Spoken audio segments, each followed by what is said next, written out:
Alo, alo, alo, alo. Gandang gabi, bayan. Kung gusto yung pala yung alamat natin sa Facebook, saka sa YouTube yan, buo ang ano natin, ang mga alamat natin. Yan. Ngayon may isang alamat naman tayo. Yan. Sa isang lugar, magkakasama naman pala yung tatlong bugok. Man, si Atan, si Jamberso, si Jong. Ayan si Jong eh.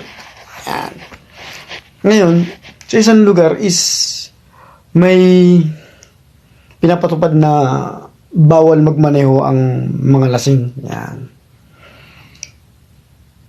Itong si Jamberso sa yung barangay. Yun eh. Barangay. Yan.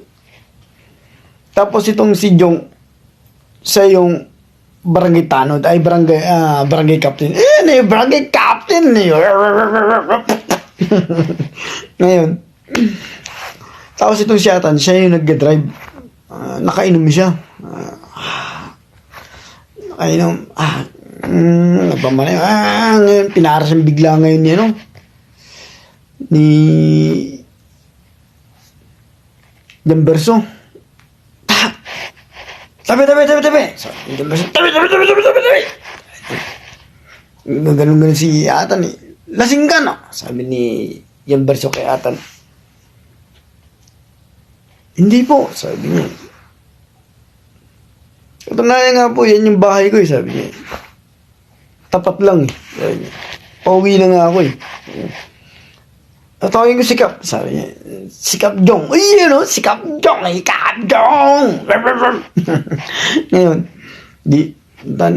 Brad, sabi ni Kap Jong kay Atan, nakainom ka, may protocol tayo rito na bawal mananong Kap, hindi po ako lasing, sabi niya.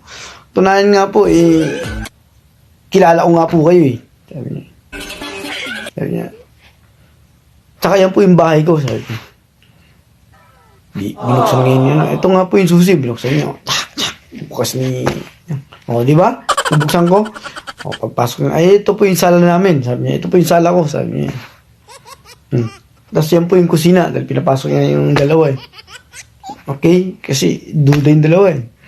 Tapos binuksan niya, ito nga po, ito yung kwarto ko eh, sabi niya. Binuksan niya, pagbukas ngayon.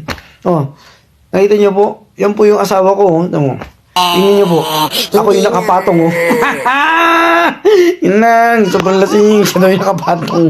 Inang. Siya tanda yung nakapatong. Katunayan nga po, ako yung nakapatong. Animal.